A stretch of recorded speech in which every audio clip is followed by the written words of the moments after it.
7987, 800-965-7987, 800-965-7987. That's 800-965-7987. Paid for by Term Direct.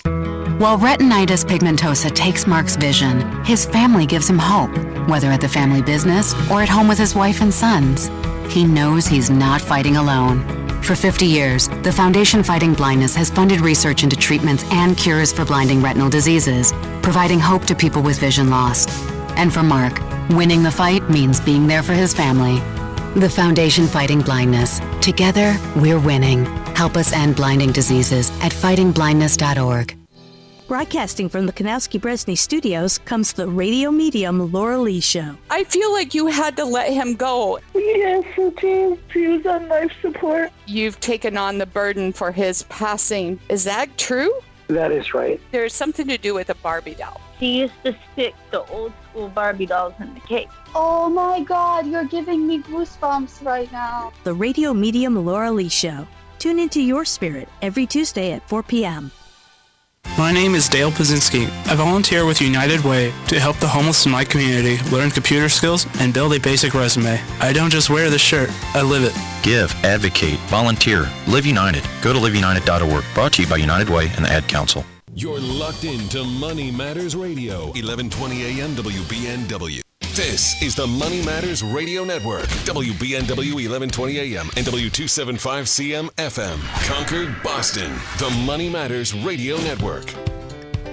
Congratulations to the students and staff of Emergence Academy in Springfield, Massachusetts for their winning submission to the state's Power of Presence initiative. The school's amazing video will help spread the word about the power of students being in school every day. To see the video and learn more, visit us at doe.mass.edu. Sponsored by the Massachusetts Department of Elementary and Secondary Education. Is it a stroke? Even if you're not sure, act fast and call 911. Signs can include face drooping on one side, arm weakness, speech difficulty, or not making sense when talking. Time is critical. A stroke requires immediate medical care, which starts as soon as the ambulance arrives. So if you see any sign of stroke, act fast and call 911. Visit mass.gov/stroke, sponsored by the Massachusetts Department of Public Health. Hi, this is Chuck and Mike from the Armstrong Advisory Group, and we have a new guide available this month. It is titled Trusts in Your Financial Plan. Mike, when you look at the big reasons that someone might want to undertake trust planning and how that dovetails with financial planning, what are the big items that come up for a lot of people? Yeah, for most common reasons, there's four that I think about. One, in certain states and across the country, there's an estate tax, and so there's trusts that can help you mitigate the cost of that estate tax for future generations. There's trusts that can allow you to do sorts of bloodline planning. Maybe you have minor children and you're worried about passing away young. You can have trusts that are set up to deal with that situation. You have trusts that can avoid probate. And then the fourth one is sometimes a trust that might help deal with creditor protection. Sometimes a nursing home would be one of those creditors. When we talk about financial planning, generally we're talking about things such as budgeting or investment allocations and things like that, and making that work to get you the money when you want it. How do you view trusts as fitting into that as well? Well, it's one of those boxes that you need to check, and it goes along with other estate planning documents like a will, like a healthcare proxy. But important for most people, especially those in New England, to at least have the conversation around trusts and whether or not it fits into their strategy. The guide, again, is titled Trusts in Your Financial Plan, and it is available for you to request at no cost. All you have to do is call 800-393-4001. The title, again, is Trusts in Your Financial Plan, and the way to request the guide is by calling 800-393-4001. The proceeding was paid for by Armstrong Advisory Group, a registered investment advisor. Nothing in the ad or in any Armstrong guide is specific financial, legal, or tax advice. Consult your own financial, tax, and estate planning advisors before making any investment decisions. Armstrong may contact you to offer investment advisory services. It happens all over Massachusetts. Can you tie my shoes? In every home and every community. Be careful on your bike. Learning can happen anytime, anywhere. We'll see you at practice this weekend. And no matter how learning takes place in your family's life, DESE is there as your partner. The Massachusetts Department of Elementary and Secondary Education. Never stop learning. Find out more at mass.gov/back-to-school. Sponsored by the Massachusetts Department for Elementary and Secondary Education. This is Michael Valila, Adjutant of the Disabled American Veterans Department of Massachusetts. We pride ourselves on being able to support veterans in their time of greatest need, ensuring they receive the protections they deserve. For over 100 years, the DAV of Massachusetts has helped thousands of veterans with housing, transportation, and medical assistance, and you can help too. Please visit dav5k.boston and make a donation today. That's dav5k.boston.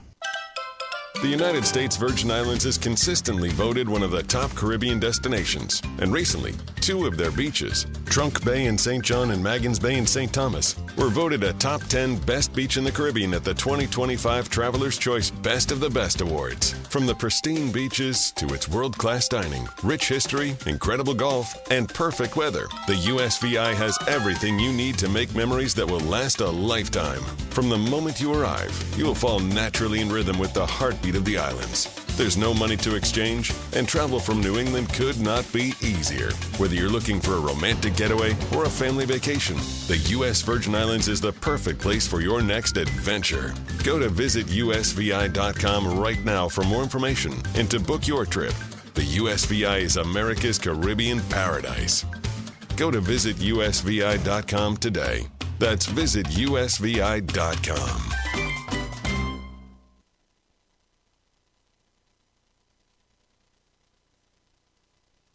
The Financial Exchange is produced by Money Matters Radio and is hosted by employees of the Armstrong Advisory Group, a registered investment advisor. All opinions expressed are solely those of the hosts, do not reflect the opinions of Armstrong Advisory or anyone else. Investments can lose money. This program does not offer any specific financial or investment advice. Please consult your own financial, tax, and estate planning advisors before making any investment decisions. Armstrong Advisory and the advertisers heard on this program do not endorse each other or their services. Armstrong and Money Matters Radio do not compensate each other for referrals and are not affiliated. This is the Financial Exchange with Chuck Zodda and Mike Armstrong.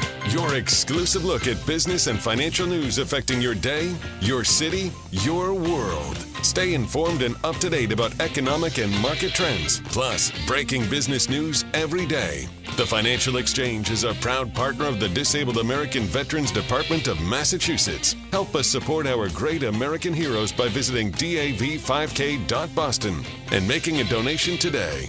This is the Financial Exchange with Chuck Zodda and Mike Armstrong. Chuck, Mike, and Tucker with you here as we look to wrap up the week here on the Financial Exchange. And want to start things off just talking a little bit about some of the data that we got this morning. Couple pieces that came out at 8:30. We got housing starts and building permits. And at 10 a.m., we got the latest iteration of the University of Michigan consumer sentiment data, also typically just known as consumer sentiment. And, Mike, which one of those two pieces do you want to start with? You can get the first one out of the way, the builder stuff, because the sentiment one is fairly big news. So you want to just leave me with the crap? Yeah. Yeah, I respect that. Yeah. So, building permits came in at an annualized pace of 1.412 million. The previous was 1.481 million. So it was about a 5% annualized decline in permits that were pulled. Not entirely surprising. This is data for the month of April, and certainly there was some uncertainty in the month of April. So I think this is another one that I kind of file in as like, hey, great we got this, but I don't know what it means, so let's wait until next month. And housing starts kind of in the same boat, 1.361 million on an annualized basis versus 1.339. Slight improvement, but a little bit under expectations of 1.37. So I think overall, again, you're going to hear us unfortunately saying this quite a bit just because the policy evolved on April 2nd and then, again, meaningfully on May 12th. And so I think April data you can kind of take and say, okay, let's put this to the side, and it doesn't necessarily represent the way the world works now. So anything else to say on that, Mike? No. Housing market is continuing to be weird and ugly this year with wide divergence place to place. And so we're going to talk about things in the housing market, I feel like, this year that don't make a ton of sense to people living here in the Northeast until they, take a trip down to Florida and see all the for sale signs. There's nothing, particularly great or bad in the housing market right now. It's kind of just, it's very meh. It's a very slight drag on the U.S. economy right now, in my opinion. Yep. It's not something that's really contributing or detracting in either way. It has the potential. Here's the remarkable thing about the housing market, though, right now. And this is, I guess you could say this about the entire economy, but the housing market is kind of a microcosm for this. Like, if for some reason interest rates go down by 0.5% and you get, 30-year fixed-rate mortgages at 6.5%, housing's got the potential to be a significant tailwind from there. Yeah, I can see ripping. that. For housing to rip, you got to get mortgages into the low 6s. Which to happen, you need to have unemployment at 5 or 6%. Here's the rub, is the only way you get mortgages that low is if the U.S. economy does end up going into recession. And if it does, that's typically not a great time for housing. And so you kind of look at it and you're like, okay, like that could be, potentially bad news there. So this is one of those rare instances. Normally we talk about how housing in the U.S. historically for the last 70, 80 years, housing is the business cycle. It leads both into and out of recessions. This is one time where I think you can make a case housing might not be the primary driver of the business cycle here.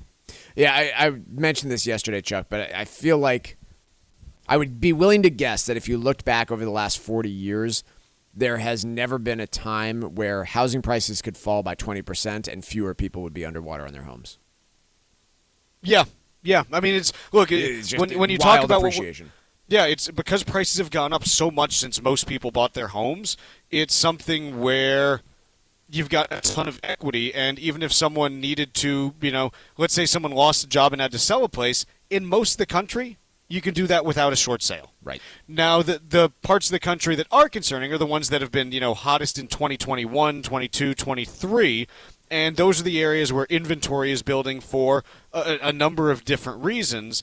And so I think in those areas, especially if you were someone who did buy at that peak in 21, 22, 23, hey, if you were an Austin, Texas buyer in 2023, like late 22, early 23, and you got to sell your place, call it like basically any time now, you're taking a short sale in order to get out of it most likely if you had a standard 20% down, because in the Austin, Texas market, you're already about 15% off the peak.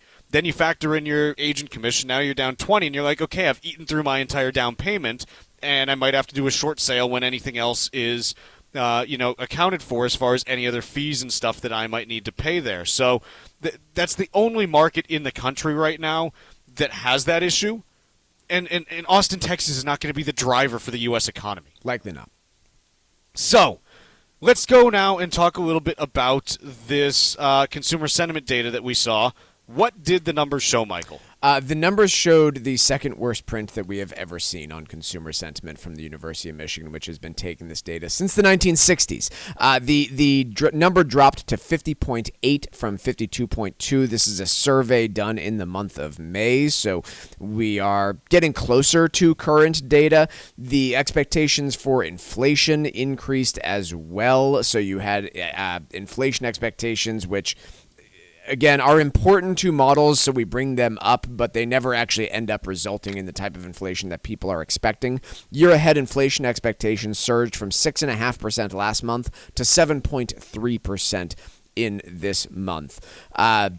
This month's rise was seen both among Democrats and Republicans, interestingly. So this is a highly political survey, and you see the results in that way. They did a whole study on this, the University of Michigan did, and it's been more partisan over the last few years compared to previously.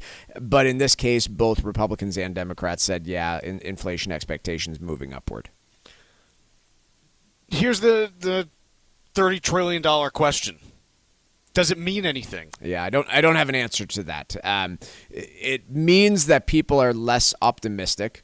It means that people might be anticipating higher inflation, but I don't know that it means they're going to go buy things now and drive those prices higher. I can't conclude that. Yeah, I just don't know what this what this means at this point. And look, it's a worthwhile question. Hey, is this even something that we should be paying attention to? Because its reliability in recent history has not been good, and its long-term reliability is not really, the most useful either. So I think, yes, it's clear that we're getting these indications that this is the May numbers now, so this was done, over the first, part of this month. It's clear that Americans are pretty nervous and pretty downbeat on the economy right now. Does that tell us anything about where it's going to be going over the next year or two? And is the inflation expectations component in here, is it reliable enough to tell us, anything about how Americans may actually behave there, simply because we get other measures of this that are out there as well. The New York Fed captures a whole bunch of inflation expectations data. Even if you look at financial markets, and there's a tool that you can use, forward inflation swaps, that basically, you're betting pretty much on what you think inflation is going to be over different time periods. These all do not necessarily give the same picture, and none of them are right all the time either. Right. So I think it's kind of like, I tend to say this a lot, but hey, throw it on the pile, add it as, one data point. But if you're making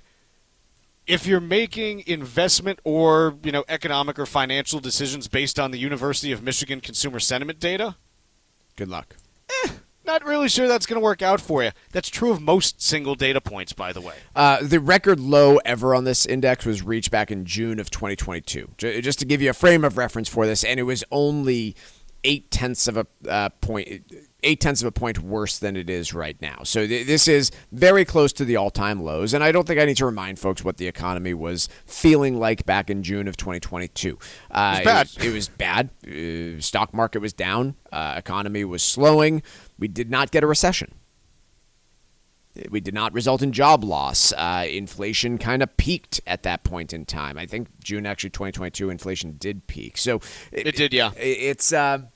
It's not a perfect indicator of what's to come in the future, but that one piece, inflation expectations, why they matter is because if those expectations actually convince people that prices are going to go up, and I'm going to go now and load up on items early because I'm worried about prices increasing, then that matters. It just didn't matter last time around. The other thing that I'll point out on the University of Michigan Consumer Sentiment Survey, but do you guys know why Michigan, like the University of Michigan, even does this? Only because they've been doing it since the 60s. I don't know why they initially They've been doing it since the 40s, actually. 40s. Wow. Do you know why? They got bored. Manufacturing hub, Michigan. I don't know. On the right track. So, World War II. U.S. government wanted some way to figure out, hey, what's going on in the U.S. economy so we can mobilize for war effectively and direct resources, within the country. University of Michigan, given where the automakers were and given, how integral they were in being able to ramp up, production of basically anything related to the war effort. Yep. University of Michigan became that hub for economic data, and that's why to this day has one of the best economics departments out of any school in the country. It's a legacy that dates back to World War II. So there you go. And now we're questioning whether or not it matters, huh? So here's the thing. They interview, the University of Michigan Consumer Sentiment Survey, they interview, I think it's 600 people on a monthly basis. Yeah. And here's, I guess, the question that I ask. Like, they've always had 600 people. They don't change it up or down. There's one of the things that they note is, and they note this, consistently, how many people are, providing unsolicited positive or negative comments on government economic policy. Just one, they basically track, they give you a section to put in, any other comments, and they say, say what you want to say. And here's the piece that's interesting, is that historically there have not been, dramatic swings either way in terms of the percentage of people that have been making positive or negative comments. But the swings in terms of the percentage that have been making comments in that direction they've expanded over the last 20 years. And part of me looks at this because, again, this was remarkably consistent dating back to, you look all the way through, the mid-2000s. And generally there wasn't much skew in terms of, the comments that people were making. All of a sudden in the mid-2000s, like right around 2007, 2008, you started seeing the percentage of people making, comments about, specifically negative comments about the economy ratcheting up. And part of me wonders, did smartphones break this again? Like, is this another thing that smartphones broke because now we all just have to express our opinion? And is our opinion actually worth anything? Right? It's just something I wonder about. I have nothing to back it up, but you never really used to see anything meaningful, and now you're getting all these sky-high readings for the last decade or so, and you're kind of like, well, this is another thing that you can overlay smartphone growth on, and this is another factor in it. I don't really know. Let's take a quick break here. When we come back, let's talk a little bit more about what Walmart said yesterday about price increases. Find daily interviews and full shows of the Financial Exchange on our YouTube page. Like us on YouTube and get caught up on anything and everything you might have missed. This is the Financial Exchange Radio Network. Creating an estate plan can be a difficult process if you aren't working with an expert who can make sure your plan is secure. Cushing & Dolan can help. Call them today at 866-848-5699. Estate planning is their business, and their new monthly guide is called Detour Ahead, Estate Planning Blunders to Avoid. Don't put your assets at risk and open yourself up to severe tax consequences. Even if you already have a plan, this guide may correct an issue that could come back to haunt you in the years to come. Proper estate planning is crucial to you being able to enjoy your later years, and it may be the difference between retiring comfortably or living under incredible financial pressure. Call Cushing & Dolan right now at 866-848-5699 and get your free guide today. That's 866-848-5699 or request it online from their website, legalexchangeshow.com. The proceeding was paid for and the views expressed are solely those of Cushing & Dolan. Cushing & Dolan and or Armstrong Advisory may contact you offering legal or investment services. Cushing & Armstrong do not endorse each other and are not affiliated. Hi, this is Mike Armstrong from the Armstrong Advisory Group. Estate and financial planning go hand in hand, and one of the most common ways to keep that bond secure is with a trust. Our new guide, called Trusts in Your Financial Plan, is available right now. In it, we'll discuss the various types of trusts that exist and how they might benefit your planning process. Trusts provide a number of different protections for your assets, including privacy, control, and tax efficiency. If you're retired or nearing retirement and have concerns about your financial strategy and whether or not a trust may help, call us today at 800-393-4001 and ask for your free guide called Trusts and Your Financial Plan. Learn about how a trust could make a difference for you and your family by calling 800-393-4001. That number again is 800-393-4001, or you can request the guide from ArmstrongAdvisory.com. The proceeding was paid for by Armstrong Advisory Group, a registered investment advisor. Nothing in the ad or in any Armstrong guide is specific financial, legal, or tax advice. Consult your own financial, tax, and estate planning advisors before making any investment decisions. Armstrong may contact you to offer investment advisory services. The United States Virgin Islands is consistently voted one of the top Caribbean destinations, and recently, 2 of their beaches, Trunk Bay in St. John and Maggins Bay in St. Thomas, were voted a top 10 best beach in the Caribbean at the 2025 Traveler's Choice Best of the Best Awards. From the pristine beaches to its world-class dining, rich history, incredible golf, and perfect weather, the USVI has everything you need to make memories that will last a lifetime. From the moment you arrive, you will fall naturally in rhythm with the heartbeat of the islands. There's no money to exchange, and travel from New England could not be easier. Whether you're looking for a romantic getaway or a family vacation, the U.S. Virgin Islands is the perfect place for your next adventure. Go to visitusvi.com right now for more information and to book your trip. The USVI is America's Caribbean paradise. Go to visitusvi.com today. That's visitusvi.com.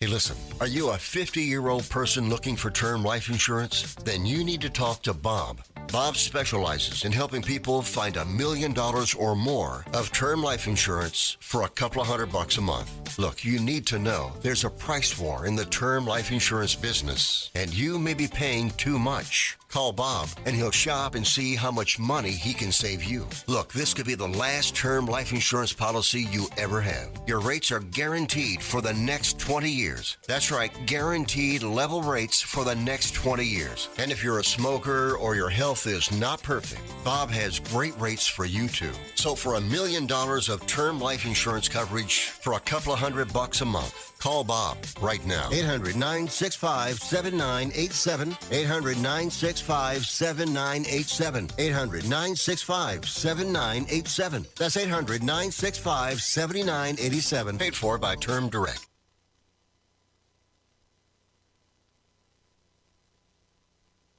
Get up-to-the-minute market updates with Wall Street Watch, weekdays at 10:30, only here on the Financial Exchange Radio Network.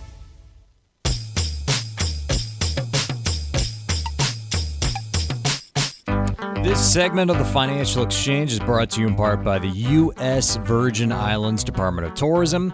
The U.S. Virgin Islands are St. Croix, St. Thomas, and St. John and are consistently voted one of the top Caribbean vacation destinations. Enjoy world-class cuisine, pristine beaches, rich history, and a vibrant nightlife. Book your trip now to visit America's Caribbean paradise, the United States Virgin Islands. For reservations and more information, go to visitusvi.com. That's visit usvi.com. Mike, we had a piece in the Wall Street Journal here. It touches a little bit on what we covered yesterday. It's titled, Walmart's price hikes open door to increases from everybody else. And we talked about this, that, look, if Walmart is signaling, hey, we're going to raise prices, you better believe everyone else has cover to do so as well. Yeah, I don't want to overblow this, though. When we talk about Walmart raising prices, on average across their entire basket of goods, we might be talking about a couple percentage point increases here and there. It would be my total guess because remember, they are not paying tariffs on every product they get into their store. The tariff rates that they are paying differ place by place, and usually the strategy that companies like this employ is they say, okay, we are seeing pretty high price increases on shoe wear, for example, but we can spread that cost out across multiple items to make it not quite felt in the same way on just one specific item that could drive our customers elsewhere. And so I do expect that they are going to raise prices on things that aren't even affected by tariffs with the goal of maintaining margins across the store. But yeah, absolutely. If you are Target or TJX or really any company across the board here, you're saying, okay, well, if Walmart's doing it, I certainly think I can too without too much blowback. And by the way, they have to. Let's make this clear when it comes to these companies. You mentioned TJX is another one. Walmart we covered a little bit yesterday. TJX, probably the best operator in the consumer space. They have one of the widest margins that you have out of anyone, and they're running 11% in that space. Walmart, we said yesterday, I think they're like 4.5%. If you go and you take a look, again, I haven't looked at this, but I'm just pulling it up, and I suspect I'll find something similar. Target, 5.25% margins. And Target is one of the most exposed companies to China as far as where their inventory comes from. Five Below, another one that we've touched on previously, 8% margins. So if you're seeing your input cost rising by 10, 15, 20%, whatever it might be, you got to deal with that. And remember, the cost is not just the increase in cost in the tariff. Have either of you guys seen all the stuff going on in terms of the number of bookings coming out of China now for cargo space on ships? No, but that's going to add cost as well. The bookings have rebounded like 300%, so there's not enough room on all the ships, and so obviously shipping costs end up going up. Now, is that something that, doubles your cost? No, it's not, but it's still something else that you need to factor in. And so these are things that these companies, they don't have room to simply absorb a 10% increase and just say, yeah, like everything will be fine. It eats through a huge percentage of their profits. And so this is the one where I think I'm really interested to see what we get over the next couple quarters is how do they manage this as far as trying to maintain margins versus, what they can pass through without alienating customers. It's a big one for all these goods-related companies and even service-related companies. hey, you got costs that go up as well. You run a restaurant and you got to replace a stove or something 3 months from now. Right. Is the cost higher or lower than it was before? And how do you factor that into what you're actually making in your services business? Yeah, the other piece that, this is reminiscent of what we saw during COVID too, and I just do wonder, what do we hear from executives during conference calls? Are we hearing them, I used the word bragging yesterday, maybe bragging's not the right word, but padding their profit margins on these expectations around tariffs is a huge question for where inflation goes. Yeah, it's and I have no idea exactly what we're going to see. There are a million different permutations, and this is before, again, we even get into the question of where a tariff's going to be 3, 6, 9, 12 months from now. Right. Quick break here. When we return, we've got Wall Street Watch, and then we're talking Nvidia after this.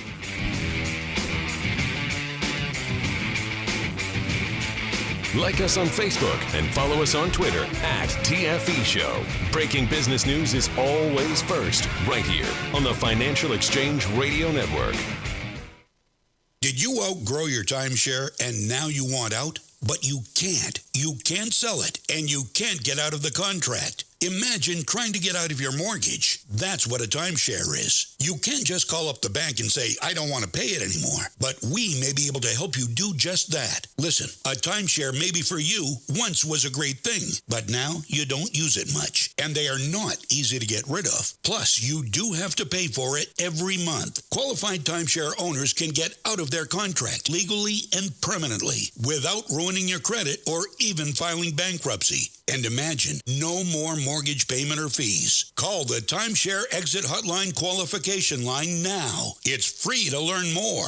800-455-7967. 800-455-7967. 800-455-7967. That's 800-455-7967. Paid for by Timeshare Defense. There are critical mistakes you can make during the estate planning process that may have a damaging effect on your financial strategy. Cushing & Dolan's new guide is called Detour Ahead, Estate Planning Blunders to Avoid. Get yours today and make the right decisions to protect your assets. Call 866-848-5699. That's 866-848-5699 or request it online at LegalExchangeShow.com. The proceeding was paid for and the views expressed are solely those of Cushing & Dolan. Cushing & Dolan and or Armstrong Advisory may contact you offering legal or investment services. Cushing & Armstrong do not endorse each other and are not affiliated. This is Michael Valila, Adjutant of the Disabled American Veterans Department of Massachusetts. The DAV of Massachusetts has helped me and countless others adjust to civilian life through a variety of incredible programs. Through our local Veterans Assistance Program, we provide necessary services to veterans in their communities, such as food shopping, landscaping, and companionship,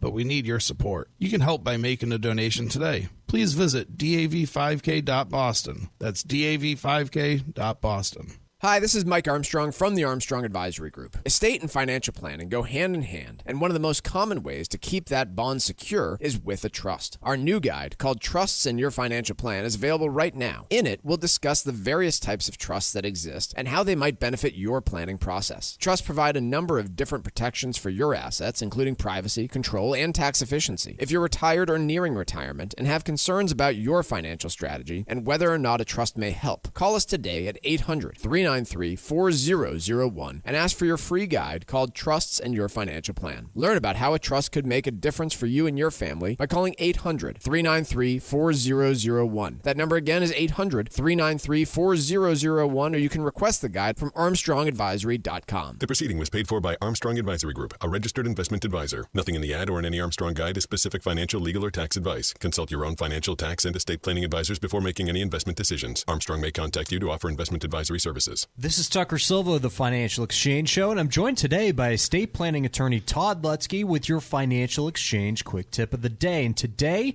we're talking about the top estate planning mistakes to avoid. Todd, a lot of people create their estate plan, but there are some that don't actually transfer assets into it. Can you explain why this is such a big mistake? Sure. I'm going to try to explain it both from a revocable and an irrevocable planning standpoint. With the revocable, if you don't put assets in there, you end up leaving them owned perhaps jointly if you're married, and designated beneficiaries and the like. But if everything goes to the spouse, when one dies, then you've completely avoided your estate plan. In other words, you've set your trust up, but you went around it by leaving everything to the spouse instead of going through it by funding the trust and cramming down the assets to shelter some from estate taxes on the first death, so there's less taxed on the second death. And ultimately, on the second death, if you don't plan, there could be a probate problem because everything would go to probate if it's in their own name. The other big reason is with an irrevocable trust, of course, not funding it also can result in estate tax problems by the same way it did with the revocable trust. But in addition to not funding them with the irrevocable, you don't even begin the 5-year waiting period to get the assets protected from the nursing home. So there's a much bigger problem not funding an irrevocable trust versus not funding a revocable trust. So make sure you fund your trust if you do your planning. Well, luckily, Todd Lutzke and the estate planning experts at Cushing & Dolan have written a brand new guide that details the estate planning blunders to avoid. You can request this brand new guide by simply calling 866-848-5699, 866-848-5699, or you can request it from their website, legalexchangeshow.com. The proceeding was paid for, and the views expressed are solely those of Cushing & Dolan. Cushing & Dolan and or Armstrong Advisory may contact you offering legal or investment services. Cushing and Armstrong do not endorse each other and are not affiliated.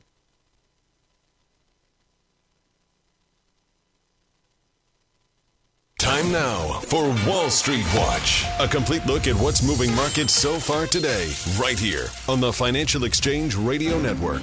Well, at the moment, markets are pretty much flat as the S&P 500 attempts to extend its winning streak to 5.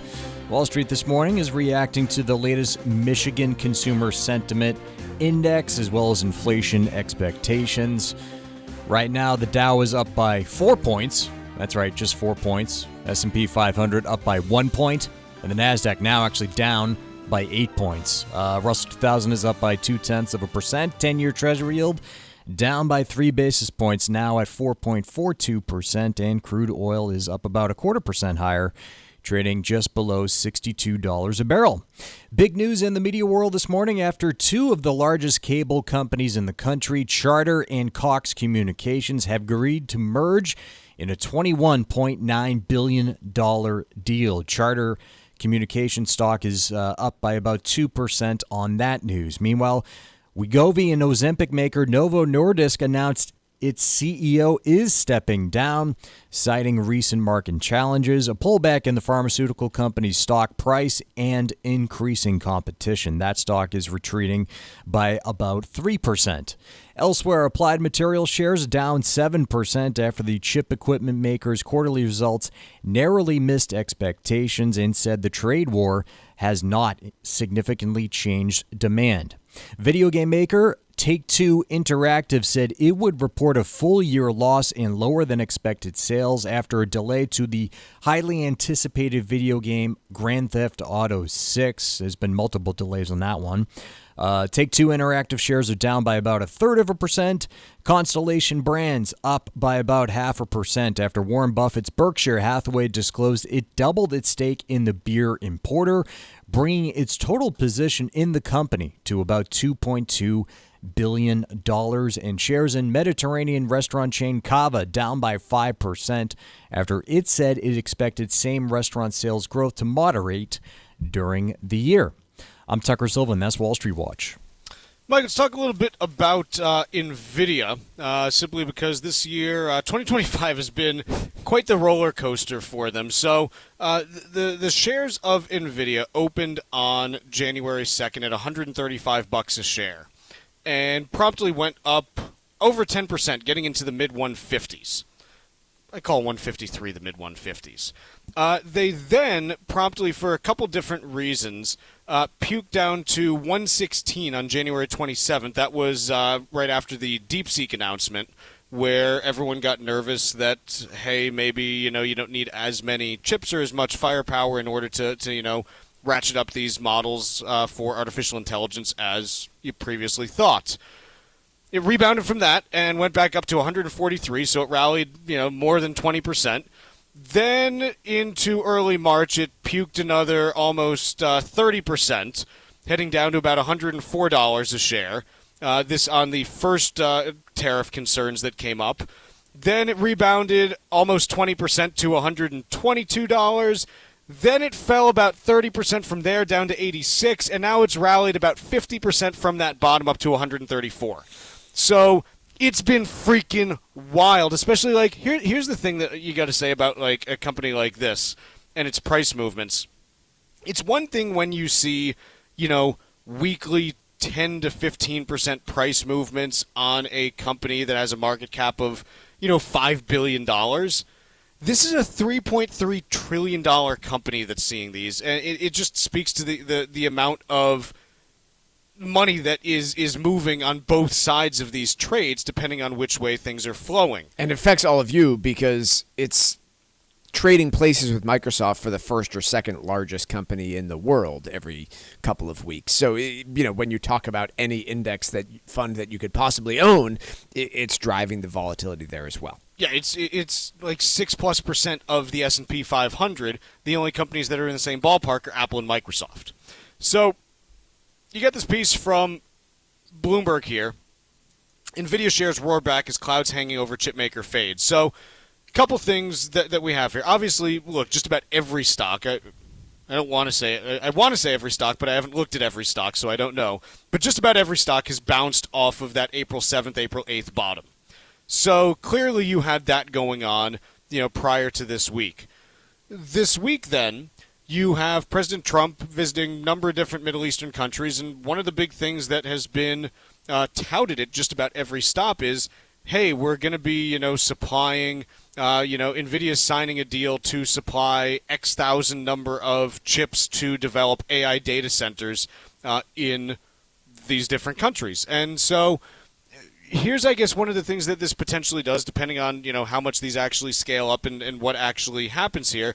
But if these actually come to fruition, what it does is, one of the questions out there for NVIDIA is, hey, you basically have had like 4 or 5 companies that have been the primary buyer of their chips. Like, you and I don't go out and say, hey, like, should we buy an NVIDIA AI chip? Yeah. Like, you can't do anything with one of them anyways. Not top of my Christmas list. Coaster. Little pricey. Little pricey. It's your opinion. Turn it upside down just so it doesn't get, soaked. Sure. We've been wondering, okay, like, if these companies stop buying, not stop, but if they slow down their pace of buying from how quickly it's been ratcheting up, where's the next people to buy? And the answer can potentially be provided by the governments of various different Middle Eastern countries. So it potentially solves that problem for them. We'll still have to see how this ends up going. And the other thing that I will say is, if there's one thing that I do think you can kind of consistently point to, the money that comes from sovereign wealth funds in the Middle East, 2 things actually that you can say. A, probably comes with a bunch of strings attached to it. Yep. B, historically not great at timing when the best time to invest in various things are. As an example of this, the Saudis decided to pour a bunch of money into Lucid Motors back in 2021. Hasn't worked out great for them. Stock's down like 97% since IPOing, and they make fantastic cars apparently, but they're just not, it was a poorly timed investment if you actually care about the return. Yeah, look, these sales likely couldn't... Sorry, go ahead. Which raises the question, do they care about the return? And, Michael, I have a whole new thesis that's been developing over the course of this week now. Okay. Mike, what's one of the big problems that we've been talking about in U.S. markets over the last month? I know there's a lot of them, and that's kind of a vague question. Why don't you answer your own question? What's one of the underlying questions that we've been wondering about in U.S. markets over the past month as it relates to stability? Foreign buyers of foreign owners of dollars that may or may not continue to pour them into the market. I don't know. What are you getting at? Yeah, I'm getting at 2 things: bond yields, and by default, then dollar strength. Sure. And so here's the thought that just kind of passed through my head as I'm looking at what's going on this week. The Middle East obviously wants to be able to diversify long term away from only relying on oil revenue. They've told you this. they also want access to all the latest and greatest stuff, which to this point the U.S. has been kind of, hey, we're not sure we really want to give you, the latest and greatest Nvidia chips, and even when we send you military technology, it might be one level removed from what we keep for ourselves, and like stuff like that. Yeah, this deal appears to have opened some floodgates on that front. So I guess the question that I have is, okay, if Saudi Arabia or the UAE or Qatar is receiving, the ability to purchase tens of thousands of chips from Nvidia, what's the U.S. ask coming back? Hey, we got some deficit issues over here. Keep those rates low for us. Toss a couple bones to us. And by the way, this is not the first time that the Middle East has been used in this fashion. The whole concept of, the petrodollar and that oil can only be bought and traded in dollars comes from deals that the U.S. made back in the 1970s to basically link the price of oil to the U.S. dollar. It's why the U.S. and the Saudis basically have the relationship that we do. So I think the interesting thing to me on this is when you hear about, these countries talking about, oh, we're agreeing to invest, X dollars in the U.S. First of all, the actual totals are pure poppycock. Poppycock, you say? Mike, do you know what Qatar's GDP is? No. $220 billion. Yeah. How are they going to invest $1.2 trillion in the United States? Not easily. What are they going to do? Take their entire GDP for 6 years and throw it to us? No. Lever it up. Right. Who's going to lend $1 trillion? Who's got $1 trillion? They're just waiting to lend out, So here's where I kind of get to is, hey, these might not come in the form of investments into the U.S. to, build stuff in the U.S. Investing in the U.S. could be as simple as buying U.S. bonds. Mm-hmm. And I kind of look at this and I wonder, okay, is that where this is going in terms of something that a lot of these Middle Eastern countries want, something that the U.S. wants? Hey, here's how you end up, kind of meeting in the middle on this. It's the thought that's been rattling around in my head as I've watched, what's gone on over the course of this week. Anything else on this before we move on? No, I do wonder how Israel is going to feel about us selling a lot of these chips out to sounds like the not Saudis great, and other countries. Based on the early indications. But yeah, probably not terribly happy about these negotiations. Well, I don't think Israel and the Saudis necessarily have a whole lot of space between them. They were pretty close to normalizing relations before the October 7th attacks a couple of years ago. The one that the Israelis are going to have a problem with is Qatar, given Qatar's relations with Iran. Yeah. And that's one where they're going to be like, oh, hey, this is not really, we're not feeling this, and, we'll see how this ends up playing out. Let's take a quick break. We'll stick with a little bit of AI chatter after this. We'll talk about what's going on with Meta in the AI universe when we return. Breaking business and financial news first throughout the day. Only here on the Financial Exchange Radio Network. Trust can play a key role in your financial strategy, and understanding the different kinds and their purpose may help you make the right decisions for your overall plan. Hi, this is Chuck Zodda from the Armstrong Advisory Group. Trusts are utilized for a variety of reasons, but the most basic use is to make settling an estate easier. Trusts have the ability to bypass probate, which can save you significant time and money while allowing your assets to be distributed directly to your beneficiaries. Our new guide this month is called Trusts in Your Financial Plan, and you can get it by calling 800-393-4001. Learn about trusts and their possible benefits to your financial strategy by requesting your free guide today. That number again is 800-393-4001, or request it online at armstrongadvisory.com. That's armstrongadvisory.com. The proceeding was paid for by Armstrong Advisory Group, a registered investment advisor. Nothing in the ad or in any Armstrong guide is specific financial, legal, or tax advice. Consult your own financial, tax, and estate planning advisors before making any investment decisions. Armstrong may contact you to offer investment advisory services. Creating an estate plan can be a difficult process if you aren't working with an expert who can make sure your plan is secure. Cushing & Dolan can help. Call them today at 866-848-5699. Estate planning is their business, and their new monthly guide is called Detour Ahead, Estate Planning Blunders to Avoid. Don't put your assets at risk and open yourself up to severe tax consequences. Even if you already have a plan, this guide may correct an issue that could come back to haunt you in the years to come. Proper estate planning is crucial to you being able to enjoy your later years, and it may be the difference between retiring comfortably or living under incredible financial pressure. Call Cushing & Dolan right now. at 866-848-5699 and get your free guide today. That's 866-848-5699 or request it online from their website, legalexchangeshow.com. The proceeding was paid for and the views expressed are solely those of Cushing & Dolan. Cushing & Dolan and or Armstrong Advisory may contact you offering legal or investment services. Cushing and Armstrong do not endorse each other and are not affiliated.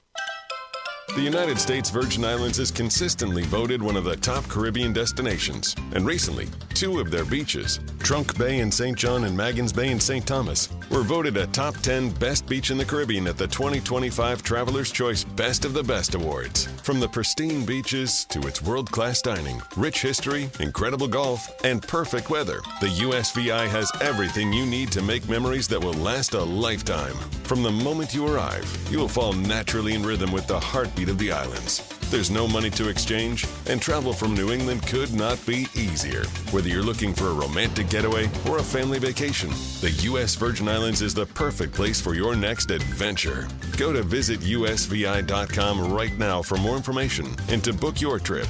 The USVI is America's Caribbean paradise. Go to visitusvi.com today. That's visitusvi.com. Is it a stroke? Even if you're not sure, act fast and call 911. Signs can include face drooping on one side, arm weakness, speech difficulty, or not making sense when talking. Time is critical. A stroke requires immediate medical care, which starts as soon as the ambulance arrives. So if you see any sign of stroke, act fast and call 911.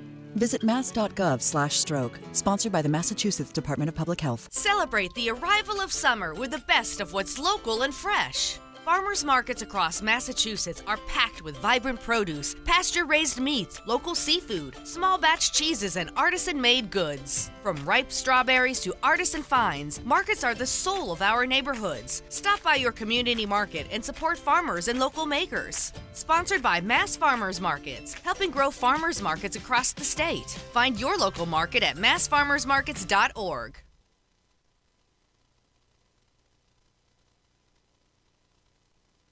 The Financial Exchange Show podcast drops every day on Apple, Spotify, and iHeartRadio. Hit that subscribe button and leave us a 5-star review. You're listening to the Financial Exchange Radio Network. This segment of the Financial Exchange is brought to you in part by Margaritaville Resort Cape Cod in Hyannis. Looking for a great vacation spot? Well, look no further than Margaritaville Resort Cape Cod. Located just off Route 6, Margaritaville Resort Cape Cod is perfect for a weekend getaway or fun-filled family vacation. You'll enjoy first-class accommodations and dining, our incredible Fins Up water park, and of course, the gorgeous pageantry of the Cape. Visit MargaritavilleResortsCapeCod.com for reservations and more information. Mike, we got some news from Meta that when they announced it yesterday, the stock fell a couple percentage points immediately after. The headline in the Wall Street Journal is Meta is delaying the rollout of its flagship AI model. This is titled Behemoth. I mean, gosh, with a name like that, who couldn't get excited? If you're listening right now and you're by a computer or have your phone with you and you're not driving, can you just image search Llama 4 Behemoth and the photo that they have of the chief product officer standing in front of the AI developer conference? Because I just don't really agree with the stylistic choices for the llama avatar that they created for this thing, which... Yeah, the llama's it's a nightmare. Here's the thing. It's kind of this... You're playing into every fear that everyone has about artificial intelligence. Right, sleep tonight. It's this gothic llama head with horns on top of kind of a jacked-looking human body. And... Kind of jacked? What? Thing's I look massive. better than that. I'm pretty ripped these days. I drew an arrow and I just said, why? Why would you do this? Everyone, I know you're looking to take on the competition and you're trying to, get people excited about this llama that's apparently going to go fight in the Chronicles of Narnia, but, what are we doing here? I think, there's something interesting that's happening, Mike, with these large language models. So I'm going to quote also here. ChatGPT 5, one of OpenAI's next big technological leaps forward, was initially expected around mid-2024. In December, the journal reported development on the model was running behind schedule, obviously, if it was December and it was supposed to be done halfway through last year. Right. In February, they said it would be released as GPT 4.5, and GPT 5 was still months away. Anthropic has been running behind on new model updates. I don't know if you guys saw what happened with Grok over the last couple days that they actually had to issue a public apology for. Yeah, you told me about it. Yeah, where it was basically answering every question in relation to, like, white genocide from South Africa. And so what's kind of interesting to me right now is that it seems like the incremental gains on these models are becoming harder and harder to achieve, which is not surprising, by the way. If you are a sprinter who's trying to run the 100-yard dash, it's a lot easier to go from running 19 seconds to 18 seconds than it is to go from 11 to 10. True. Like, the incremental improvement is much easier. It's the same thing. Think about when you're driving on the highway. It's a lot easier to go from 60 to 70 miles an hour than 80 to 90. I was going to say 0 to 60 than 60 to 120. I don't know how you're driving. I haven't been to 120 in a long, long time, Michael. I'm the guy who does 63 in the right lane trying to maximize fuel economy at this point. Yeah. So I know my place. You've fully turned into Barry. We know. And exactly, and then I accelerate off the off-ramp, just for the fun of that one curve that you hit. So I think that what we're seeing here is that there's some limitations on this as to how far they can actually go, and it does get back to that question with Nvidia, which is, hey, like, are companies going to continue increasing CapEx in this fashion? Because this is kind of the whole thing that powers the entire ecosystem to this point. And ultimately, I think we're getting to the point now where the incremental drive has to come from companies actually committing to more spend on AI products from AI providers. Yeah. It's not just going to come from more high school students using ChatGPT to answer their homework. It has to come from companies that say, yes, we are willing to pay you X $1,000 for for Y licenses so that we can either A, make our current employees more profitable, or B, reduce headcount but maintain the same productivity. Yeah, that's what you are looking for, and you haven't been getting a lot of it recently.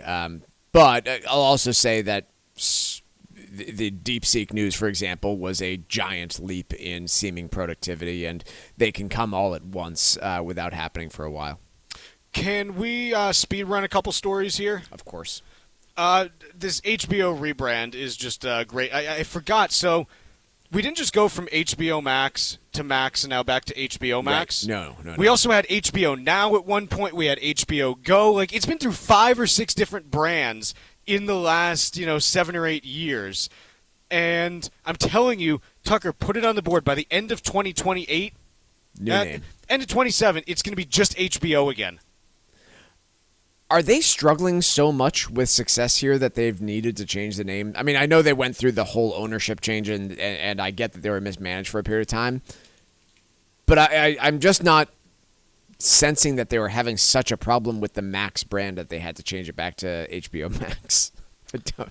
I just don't get it.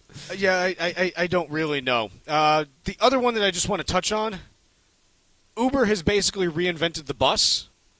Yep, they have. And like their big thing is, this is cheaper than taking a regular Uber, but you're going to have to walk to and from some spots, and hey, we'll give you a discount if you buy a month's worth of fares. Oh, just like a regular bus does? Yes. But this is all hail Uber. But this is more expensive than a bus.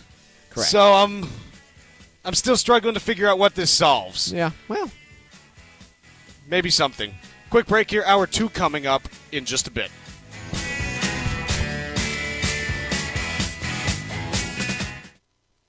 Cardiovascular disease is the #1 killer of women, taking the lives of 1 in 3. That's more than all forms of cancer combined. For too long, heart disease and stroke have taken the lives of the women we love. But we're not giving up. Because we have something better. Stronger, more powerful. We have each other. When we come together and go red, the more power we have against our greatest health threat.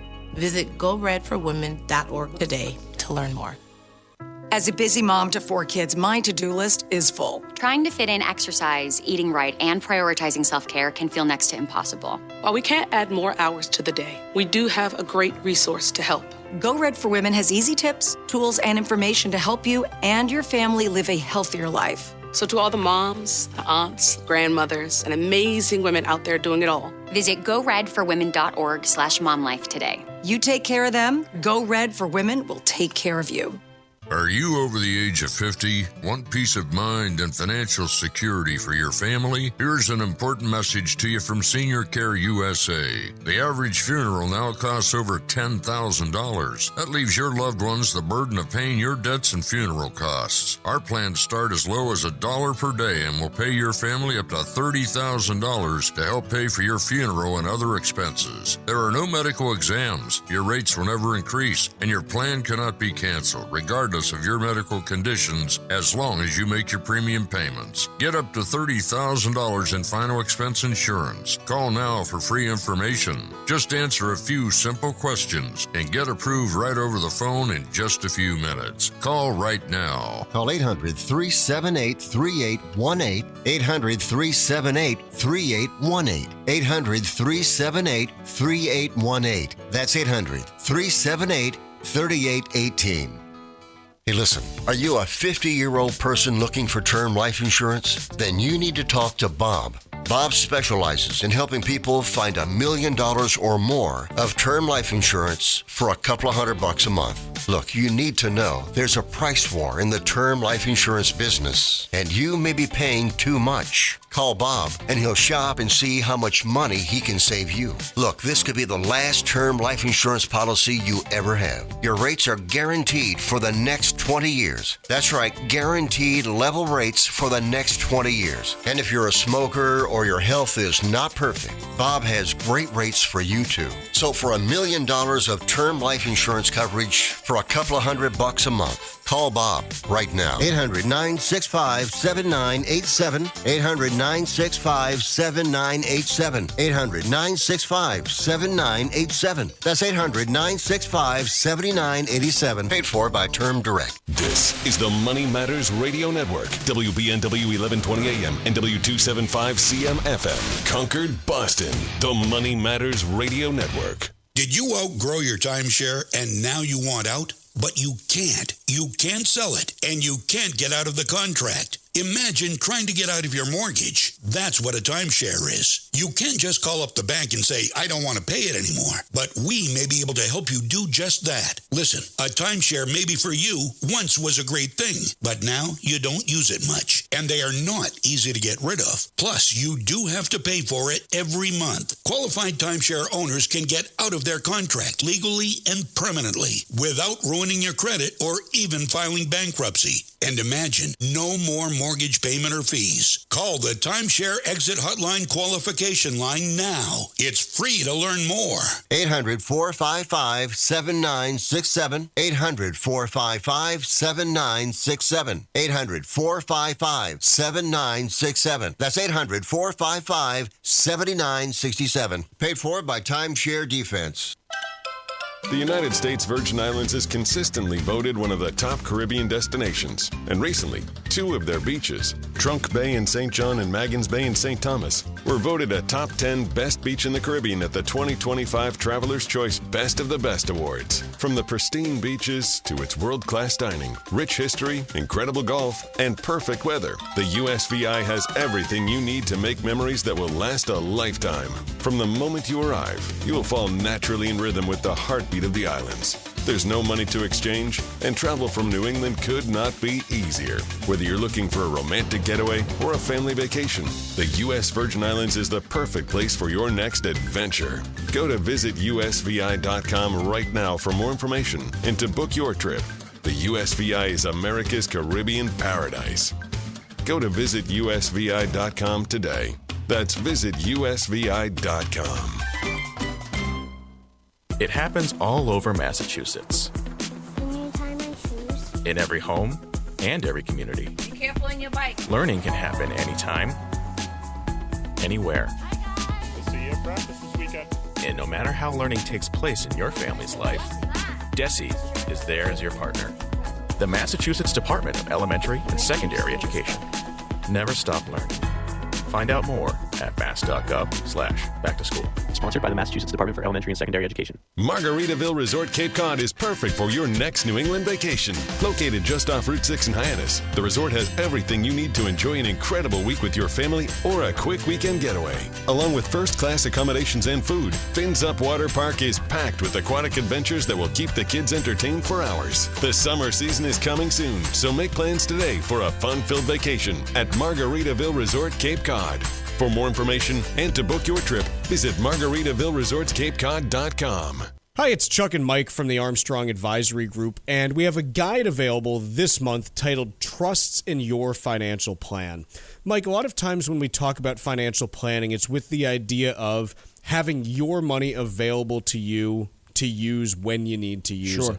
How do trusts work to kind of keep that idea going, not just for yourself, but also for the next generation as well? Sure, and it doesn't always need to be the next generation, because how many times have you heard somebody say, hey, look, I raised my kids, they're in a good spot, I want the less check I write to bounce. I'm spending this money. But, there can be situations where trust can benefit even a married couple in the event of a lawsuit or a nursing home that's unexpected, especially if there's a big age gap. That can be critical. But for next generation planning, it gets much more common, and especially in the New England area where most states have an estate tax, there's a lot that can be done from a multi-generational planning perspective to, if not eliminate those taxes, at least mitigate them to a large degree. I mean, you think about here in New England, the value of your primary residence, which you sell, it might not be subject to capital gains tax, but if you die, is most certainly subject to estate taxes. There's a lot that can be done in the way of trust planning. Our guide this month is titled Trusts in Your Financial Plan, and you can request it by calling 800-393-4001. Again, that number is 800-393-4001, and the guide this month is titled Trusts in Your Financial Plan and details a number of ideas about how you can fit trusts into your financial plan. The proceeding was paid for by Armstrong Advisory Group, a registered investment advisor. Nothing in the ad or in any Armstrong guide is specific financial, legal, or tax advice. Consult your own financial, tax, and estate planning advisors before making any investment decisions. Armstrong may contact you to offer investment advisory services. The Financial Exchange is produced by Money Matters Radio and is hosted by employees of the Armstrong Advisory Group, a registered investment advisor. All opinions expressed are solely those of the hosts, do not reflect the opinions of Armstrong Advisory or anyone else. Investments can lose money. This program does not offer any specific financial or investment advice. Please consult your own financial, tax, and estate planning advisors before making any investment decisions. Armstrong Advisory and the advertisers heard on this program do not endorse each other or their services. Armstrong and Money Matters Radio do not compensate each other for referrals and are not affiliated. This is the Financial Exchange with Chuck Zodda and Mike Armstrong. Your exclusive look at business and financial news affecting your day, your city, your world. Stay informed and up to date about economic and market trends, plus breaking business news every day. The Financial Exchange is a proud partner of the Disabled American Veterans Department of Massachusetts. Help us support our great American heroes by visiting dav5k.boston and making a donation today. This is the Financial Exchange with Chuck Zodda and Mike Armstrong.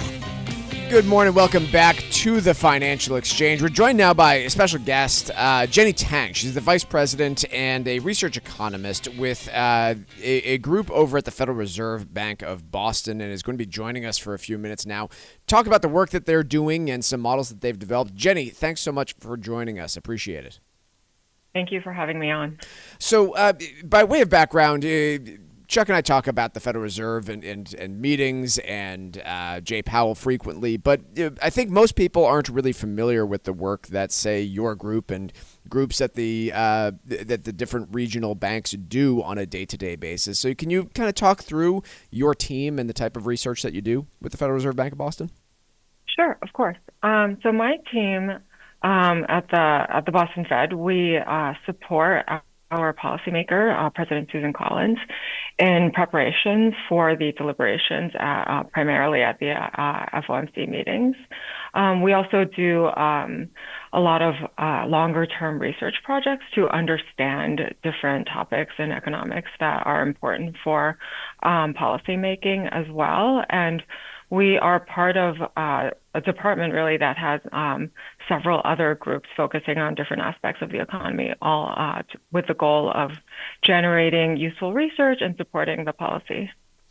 Jenny, when we talk about areas of research that are kind of front of mind for people right now, one of them obviously has to be inflation and any concerns about where inflation may go given the imposition of tariffs. When we talk about how you actually model inflation, can you explain to our listeners kind of what goes into that? Just because I think sometimes we get this feeling like inflation is something like physics where there are hard and fast rules, but it's much more nuanced. And I'm curious if you can give some insight into how you're approaching it these days.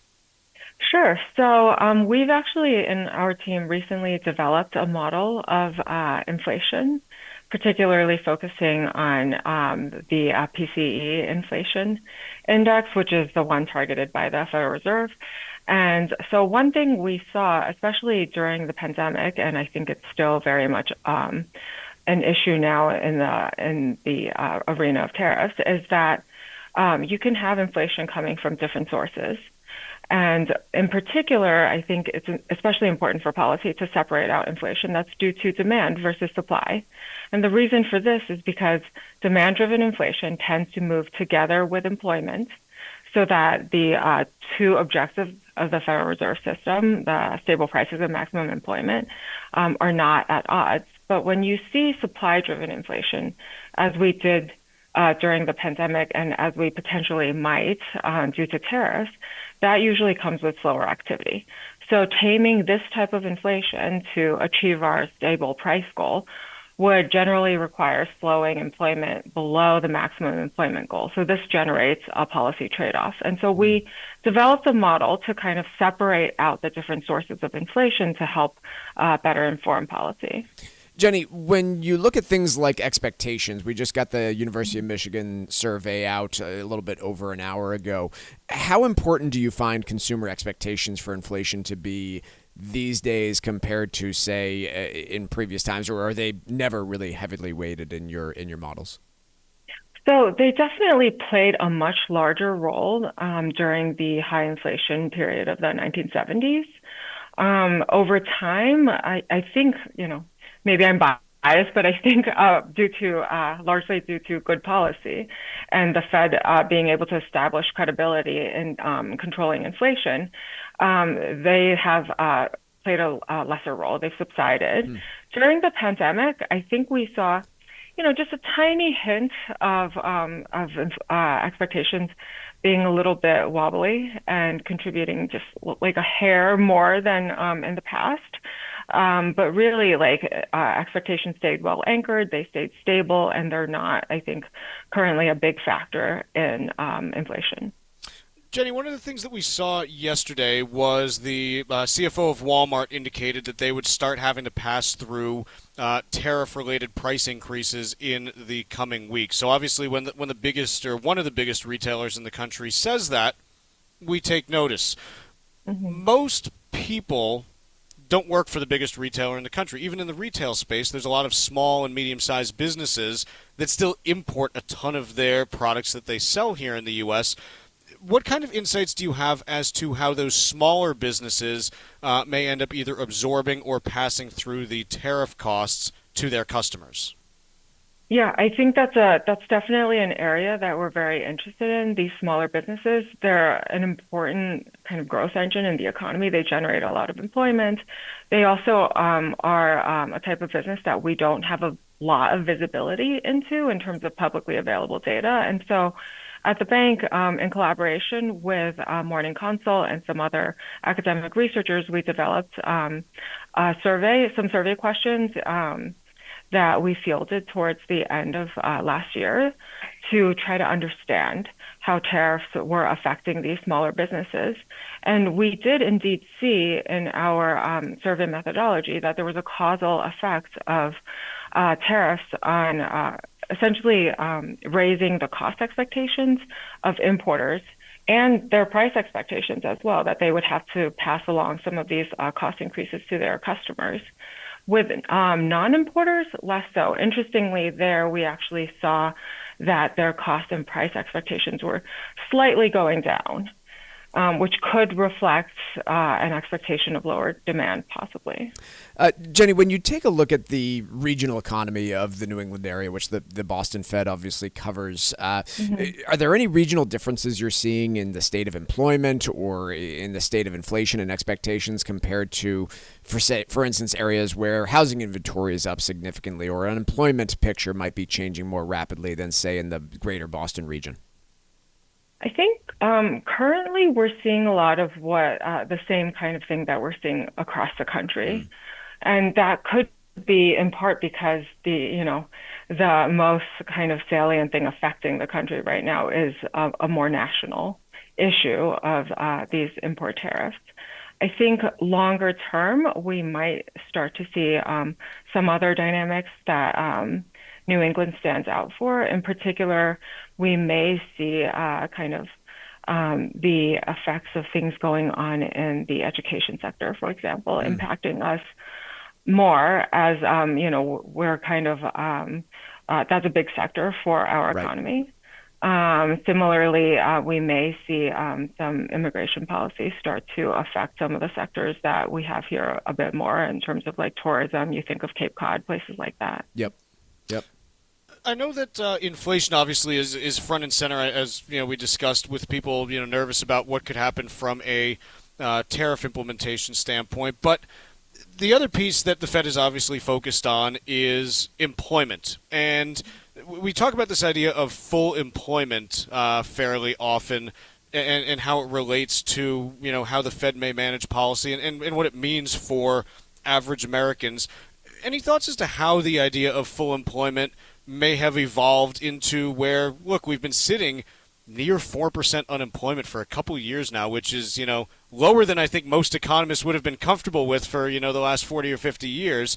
Any thoughts as to how that may be evolving in the idea of full employment? Right. I think this example you bring up of we've been sitting with 4% for a long time is a good one. I think the notion of what unemployment rate constitutes full employment is really something that evolved quite a lot over time. And this has to do with more structural factors, like how our industries are organized.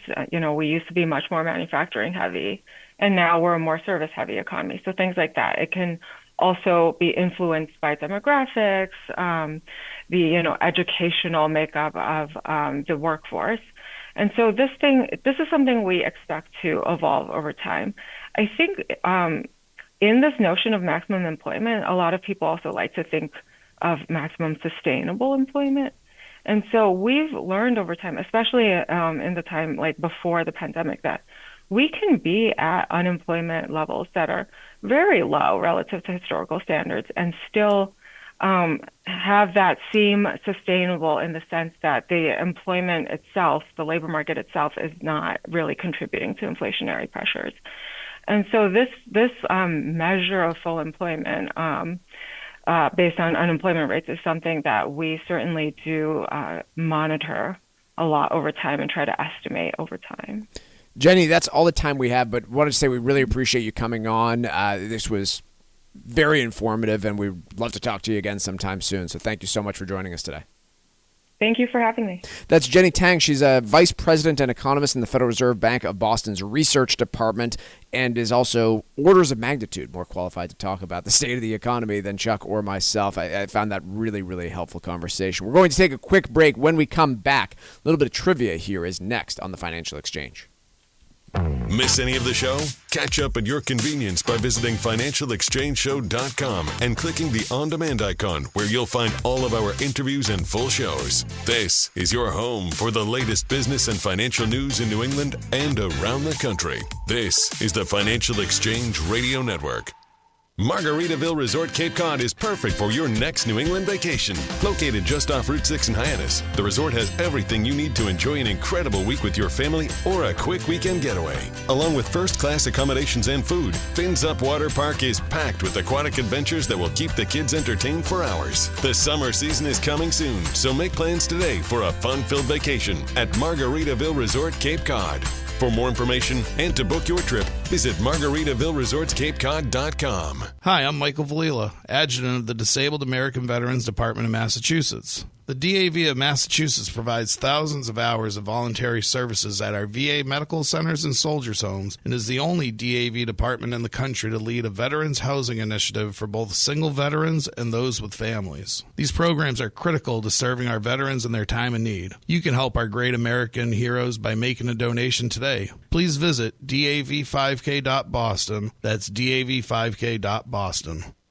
Hi, this is Mike Armstrong from the Armstrong Advisory Group. Estate and financial planning go hand in hand, and one of the most common ways to keep that bond secure is with a trust. Our new guide, called Trusts in Your Financial Plan, is available right now. In it, we'll discuss the various types of trusts that exist and how they might benefit your planning process. Trusts provide a number of different protections for your assets, including privacy, control, and tax efficiency. If you're retired or nearing retirement and have concerns about your financial strategy and whether or not a trust may help, call us today at 800-393-4001 and ask for your free guide called Trusts and Your Financial Plan. Learn about how a trust could make a difference for you and your family by calling 800-393-4001. That number again is 800-393-4001, or you can request the guide from ArmstrongAdvisory.com. The proceeding was paid for by Armstrong Advisory Group, a registered investment advisor. Nothing in the ad or in any Armstrong guide is specific financial, legal, or tax advice. Consult your own financial, tax, and estate planning advisors before making any investment decisions. Armstrong may contact you to offer investment advisory services. New Englanders love the Caribbean, and now there's a Caribbean travel channel available for you to learn all about Caribbean culture while you're planning your next trip to your favorite island. The TravelShareIt.com marketplace is loaded with information about the arts, festivals, food, and music throughout the Caribbean, and is an interactive website featuring daily travel deals to any island of your choice. Book your next Caribbean vacation on the most comprehensive travel channel for the islands, TravelShareIt.com. That's TravelShareIt.com.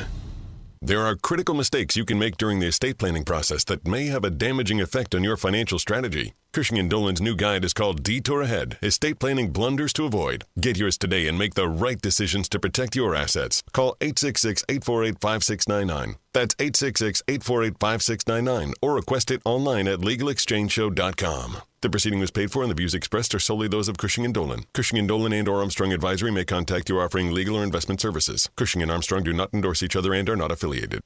Is it a stroke? Even if you're not sure, act fast and call 911. Signs can include face drooping on one side, arm weakness, speech difficulty, or not making sense when talking. Time is critical. A stroke requires immediate medical care, which starts as soon as the ambulance arrives. So if you see any sign of stroke, act fast and call 911.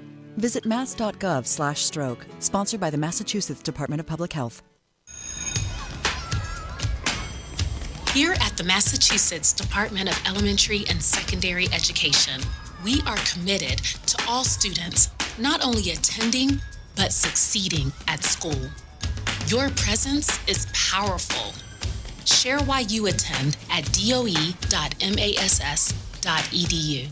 Sponsored by the Massachusetts Department of Elementary and Secondary Education.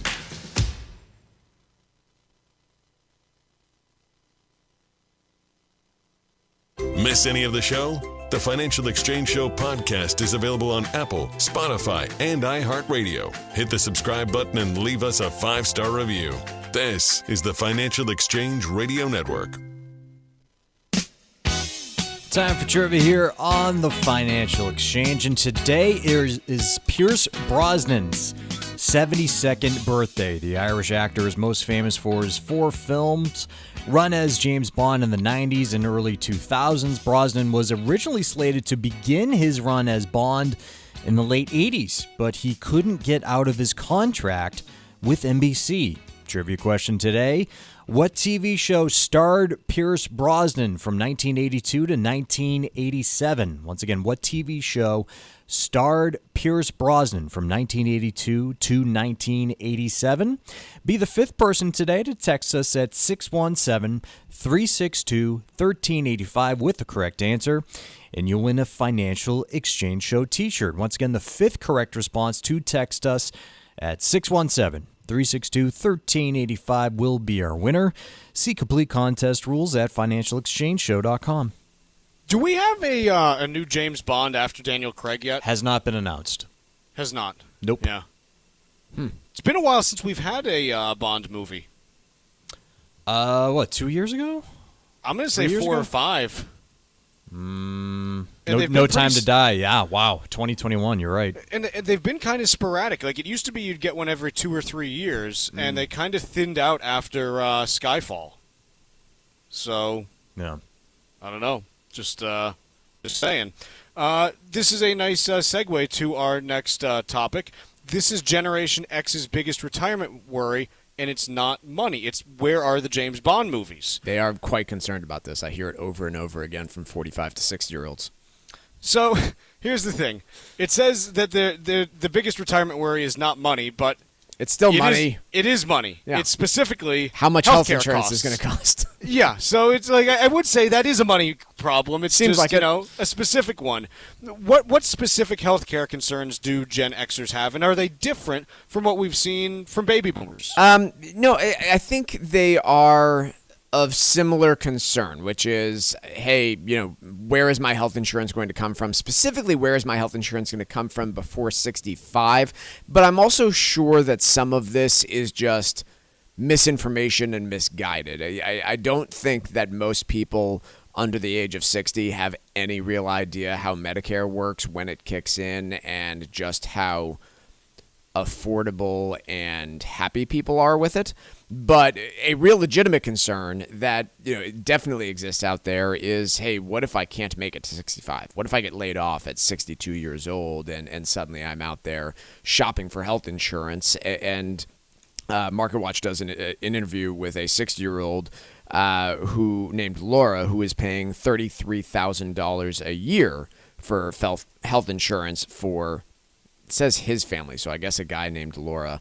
But in any case, it can oftentimes be that much, especially if you still have children under the age of, 26 now, where they have to fall off family health insurance? Yeah. Yeah. This is not irregular, I guess would be my point, is if you are trying to buy your own health insurance plan and it is not being subsidized by Obamacare, these are real costs that people face. I have seen $1,800 per month per person on these types of health insurance plans that are out there. I don't think those are their only concerns. I think this generation is also seeing one of the most dramatic increases in costs for long-term care for their parents that anyone's ever seen, and so that is also playing into these factors of concern for upcoming retirees, Chuck. Yeah, I think it's clearly, and here's the thing, it's something where I think we also have to acknowledge that the trajectory for the U.S. healthcare system is probably not sustainable as it stands right now. Like, especially in end-of-life care, yeah. No, there's no way to make not just the dollars add up, but also just the sheer amount of people that are needed to work in that industry as well. And so, if you're someone who's a Gen Xer saying, okay, what does this look like? I'm nervous about what this could be, 20, 30 years from now. There's huge changes that could be afoot by then. So I think it's okay to say, hey, this is what it is now, but by the time you get to the point where some of those things are concerns, it might not be relevant to you in the same way that it is today. All of that having been said, I do think a lot of this concern is misplaced because, like I mentioned, I don't think most people know how these systems work. If you are in the position where you are close to that, let's call it 55 to 65 age range, and you are trying to understand how healthcare costs could frankly ruin your financial plan, you are not alone in this fear. But I will also say that once it's gone through, and once you've studied it, and once you've worked with a professional to understand, hey, this is actually how I can go and get reasonably affordable health insurance and position my assets in a way so that I won't have to pay $33,000 a year for health insurance before I hit Medicare, that's all doable. It does require some intentionality to it. You do have to position things and be really goals-based with everything, but there are ways to do this, and it's one of the areas that I consistently surprise my clients with on, hey, this is how you can actually afford to retire before 65 and not get blown away by health insurance costs. If you have questions along those lines and you're trying to understand how this system works, the folks at Armstrong Advisory Group have the expertise needed to walk you through that and make sure it fits in with the strategies of your overall plan. Phone number for the Armstrong Advisory Group, 800-393-4001. There are solutions out there that could let you retire early. Don't work longer than you have to. Call us at 800-393-4001. The proceeding was paid for by Armstrong Advisory Group, a registered investment advisor. Nothing in the ad or in any Armstrong guide is specific financial, legal, or tax advice. Consult your own financial, tax, and estate planning advisors before making any investment decisions. Armstrong may contact you to offer investment advisory services. Mike, we got ice cream prices going up right as summer kicks off. Give me a break. What gives? Coconut oil, I heard? Yes, apparently. So here's the deal, and I'll quote here from Bloomberg. Coconut oil, a key ingredient in industrial-made gelatos, is going up in price, and the price has gone parabolic in the wholesale market, setting fresh record highs every month so far in 2025. Worse, further price gains are likely as demand outstrips supply, making one of my guilty indulgences even more expensive. Can't believe I forgot to renew my coconut oil contracts, futures contracts. Again, this is just one of these things where you're like, okay, how does this end up, becoming a thing? And basically what it boils down to is most coconut oil is produced in the Philippines and Indonesia. About almost 75% is produced there, and you had bad weather plus trade shocks, and that has pushed coconut oil prices through the roof. Let's take a quick break. When we come back, we got the trivia answer after this.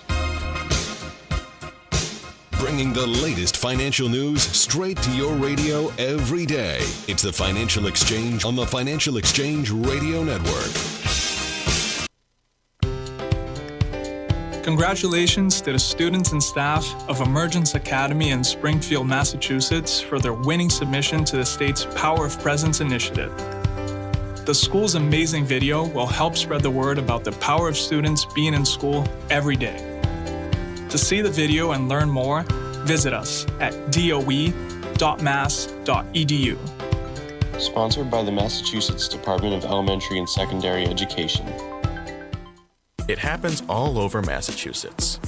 Can you tie my shoes? In every home and every community. Be careful on your bike. Learning can happen anytime, anywhere. We'll see you at practice this weekend.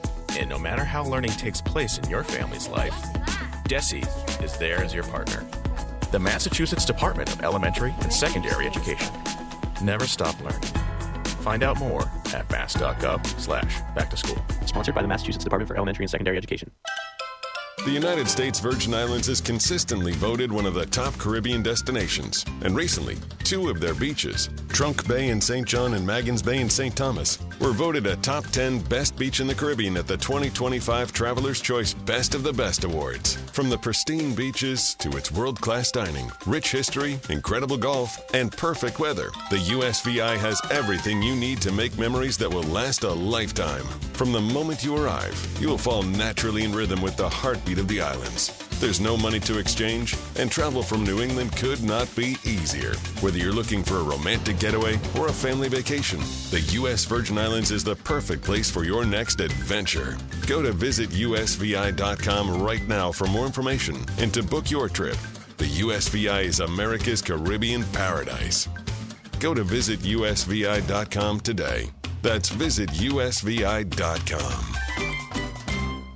A solid financial plan has many layers, and trusts are often a core piece. Hi, this is Mike Armstrong from the Armstrong Advisory Group. Understanding the various kinds of trusts that exist can be extremely beneficial to your strategy. If you're retired or nearing retirement age, a trust may help you with a wide range of issues, such as asset protection, tax efficiency, and avoiding probate. Call us today at 800-393-4001 and ask for our new guide called Trusts and Your Financial Plan. We'll discuss a number of different trusts and the areas in which they may help and how to determine which which one may be right for you. Even if you already have a trust in place, this guide can provide a description of certain issues that may arise and could help you decide if changes are needed. Call us today at 800-393-4001 and get your guide today, or you can request the guide online at armstrongadvisory.com. The proceeding was paid for by Armstrong Advisory Group, a registered investment advisor. Nothing in the ad or in any Armstrong guide is specific financial, legal, or tax advice. Consult your own financial, tax, and estate planning advisors before making any investment decisions. Armstrong may contact you to offer investment advisory services. This is Tucker Silva of the Financial Exchange Show, and I'm joined today by estate planning attorney Todd Lutzke with your Financial Exchange Quick Tip of the Day. And today we're talking about the top estate planning mistakes to avoid.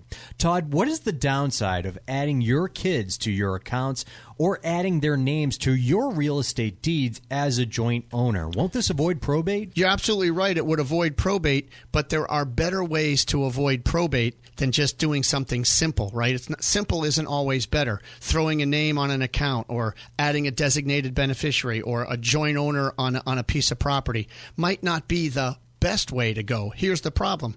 If you name one of your children as a joint owner and you have 3 children and you put that child on just because it's convenient and they're geographically close to you, well, you could be accidentally disinheriting your other children because this property, this asset will only go to that child.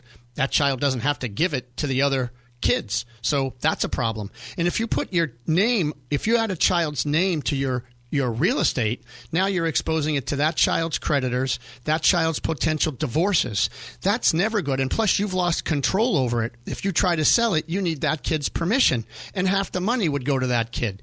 Please, folks, set up a trust, fund your trust much better than just trying to do it shorthanded and just give away assets or adding names to accounts. Todd Lutzke and the estate planning experts at Cushing & Dolan have written a brand new guide that details the estate planning blunders to avoid. You can request this brand new guide by calling 866-848-5699. That's 866-848-5699, or you can request it from their website, legalexchangeshow.com. The proceeding was paid for and the views expressed are solely those of Cushing & Dolan. Cushing & Dolan and or Armstrong Advisory may contact you offering legal or investment services. Cushing & Armstrong do not endorse each other and are not affiliated.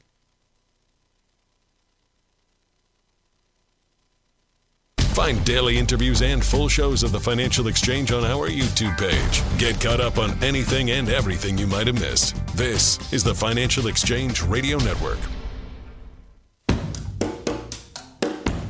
The Financial Exchange is a proud partner of the Disabled American Veterans Department of Massachusetts, and you can register right now for this year's 5K at Castle Island by visiting dav5k.boston. The event will sell out again, so if you're interested in participating, now's the time to reserve your spot. Come out and help support our great American heroes by joining us for the DAV 5K. Visit dav5k.boston to register or to make a donation today. That's dav5k.boston. Trivia question today was, what TV show starred Pierce Brosnan from 1982 to 1987? That would be Remington Steele.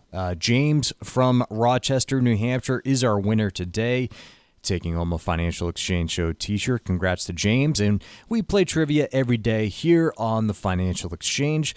See complete contest rules at financialexchangeshow.com.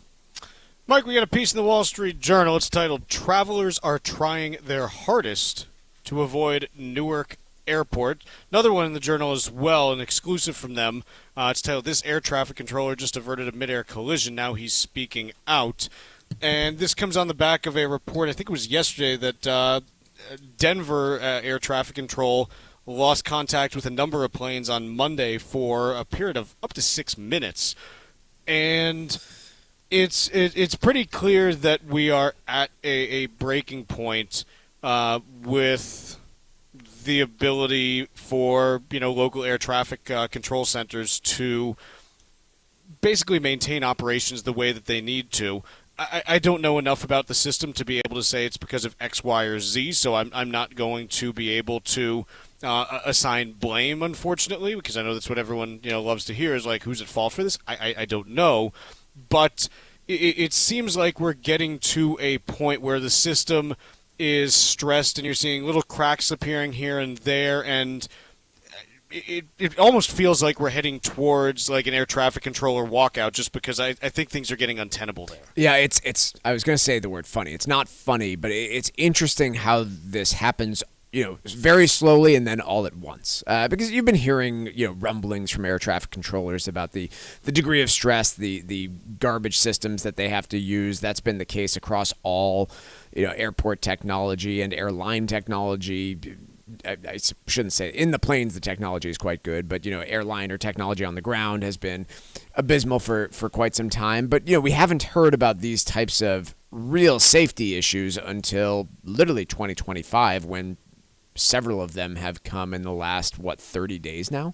Yeah. So I find that quite alarming. The interview in the Wall Street Journal, if you have a subscription, I think is worth reading too. Just the level of stress that these individuals endure. I don't know, if you're listening and don't have anyone who's worked in the space. I know Tucker and I kind of independently know the same person that works in this space and has spoken to just the levels of stress and then follow-on abuse, substance abuse and things along that line that can go with this job, because you are quite literally responsible for the lives of hundreds of people every single minute, and at the same time have been dealing with decades of short staffing issues and now severe technology issues that leave these people, I think, literally walking out of their jobs trembling in many cases.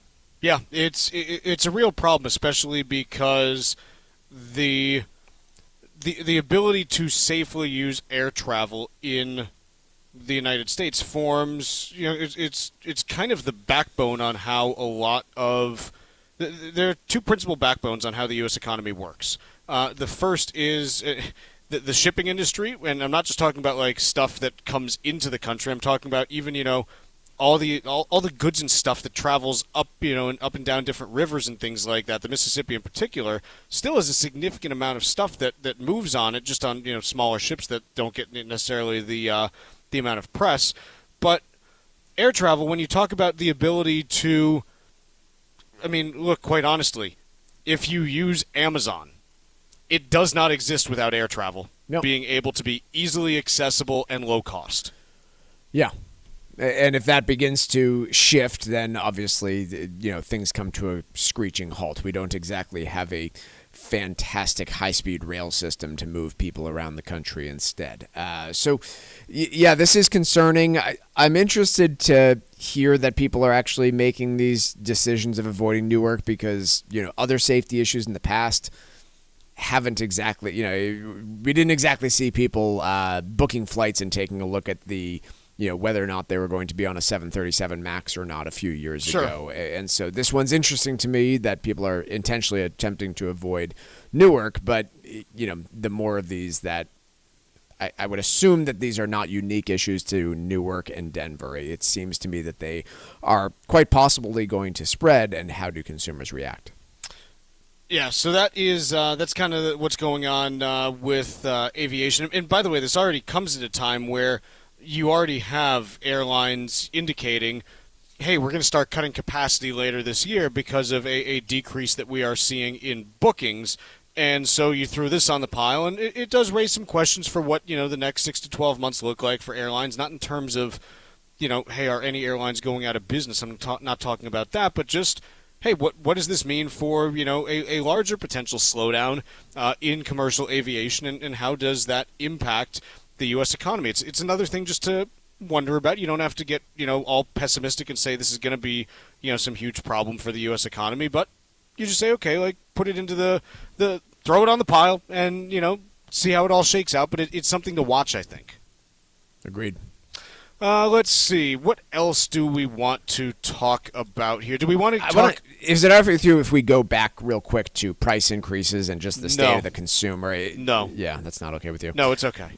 There's a couple stats that I just wanted to point out here, because we made the point that, hey, clearly Walmart is giving cover to many other companies now to be able to go out there and raise prices. But I keep going back to the consumer and their ability to absorb those price increases. A few stats that I want to share right now. According to the St. Louis Federal Reserve, the percentage of credit card debt that is now 30 days or more delinquent is at the highest level it's been since immediately after the Great Recession. Yep. That's a pretty concerning number. According to the Education Department also, there are currently 5 million people in default on their student loans across this country, and they believe that that number is likely to climb to 10 million by the next couple of months. When we look at those two factors, I just look at this and generally wonder, look, the credit card number, that can always go higher, and historically people tend to just keep loading up those credit cards until the bank literally tells them no. Right. But these are two numbers that I look at and say, I just don't know how much price absorption is going to be out there on behalf of the consumer. Yeah, here's the other thing, is there's this, again, kind of this dichotomy between what we're seeing from what the bottom 50% of wage earners are saying and what the top 10% in particular are saying. And not just saying, but doing. And here's one of the things that you may see is, look, you may see it continue to get worse for that low-income household. But as long as the high-income earner is still spending the amount of money they've been spending previously, and because of the way that wages are disproportionately skewed towards the high end in the U.S., you may have the ultimate cynical kind of dystopia that you end up with, which is the U.S. doesn't necessarily go into recession, but a lot of people feel like it does because their incomes aren't high enough to offset what's going on. But the high income consumer can still plow through just because their incomes are high enough that it doesn't matter. Yeah. Just one more stat that I have to share regarding student loans that just terrifies me. There are more than 2 million people over the age of 62 with student loans outstanding, and more than 450,000 of them are in default and will likely have their Social Securities garnished. Let's take a quick break here. When we return, we're going to be joined by Paul LaMonica from Barron's right after this. This is your home for the most comprehensive coverage of the economy and the trends on Wall Street. This is the Financial Exchange Radio Network. The United States Virgin Islands is consistently voted one of the top Caribbean destinations, and recently, 2 of their beaches, Trunk Bay in St. John and Maggins Bay in St. Thomas, were voted a top 10 best beach in the Caribbean at the 2025 Traveler's Choice Best of the Best Awards. From the pristine beaches to its world-class dining, rich history, incredible golf, and perfect weather, the USVI has everything you need to make memories that will last a lifetime.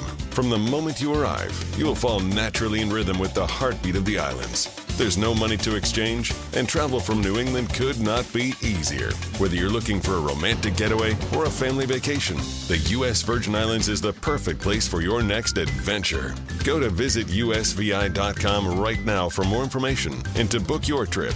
The USVI is America's Caribbean paradise. Go to visitusvi.com today. That's visitusvi.com. Creating the right estate plan to help secure your future takes effort. Cushing & Dolan are experts in estate planning. Their new guide is called Detour Ahead, Estate Planning Blunders to Avoid. In it, you'll learn how to make the right decisions to always protect your assets while avoiding costly mistakes, any one of which could have a dramatic and damaging effect on your financial strategy. As an example, if you've created a trust more than 10 years ago and haven't updated it since, you're setting yourself up for problems. Don't take chances with the assets you've worked so hard to attain. Cushing & Dolan's new guide will help you address issues like this, so call right now, 866-848-5699, and ask for your copy of our new free guide called Detour Ahead, Estate Planning Blunders to Avoid. That's 866-848-5699, or request it online from their website, LegalExchangeShow.com. The proceeding was paid for and the views expressed are solely those of Cushing & Dolan. Cushing & Dolan and or Armstrong Advisory may contact you offering legal or investment services. Cushing and Armstrong do not endorse each other and are not affiliated. Hi, this is Mike Armstrong from the Armstrong Advisory Group. Estate and financial planning go hand in hand, and one of the most common ways to keep that bond secure is with a trust. Our new guide, called Trusts in Your Financial Plan, is available right now. In it, we'll discuss the various types of trusts that exist and how they might benefit your planning process. Trusts provide a number of different protections for your assets, including privacy, control, and tax efficiency. If you're retired or nearing retirement and have concerns about your financial strategy and whether or not a trust may help, call us today at 800-393-4001 and ask for your free guide called Trusts in Your Financial Plan. Learn about how a trust could make a difference for you and your family by calling 800-393-4001. That number again is 800-393-4001. 833-4001, or you can request the guide from ArmstrongAdvisory.com. The proceeding was paid for by Armstrong Advisory Group, a registered investment advisor. Nothing in the ad or in any Armstrong guide is specific financial, legal, or tax advice. Consult your own financial, tax, and estate planning advisors before making any investment decisions. Armstrong may contact you to offer investment advisory services. Hey, listen, are you a 50-year-old person looking for term life insurance? Then you need to talk to Bob. Bob specializes in helping people find $1 million or more of term life insurance for a couple of $100 a month. Look, you need to know there's a price war in the term life insurance business, and you may be paying too much. Call Bob, and he'll shop and see how much money he can save you. Look, this could be the last term life insurance policy you ever have. Your rates are guaranteed for the next 20 years. That's right, guaranteed level rates for the next 20 years. And if you're a smoker or your health is not perfect, Bob has great rates for you too. So for $1 million of term life insurance coverage for a couple of $100 a month, call Bob right now. 800-965-7987. 800-965-7987. 800-965-7987. That's 800-965-7987. Paid for by Term Direct.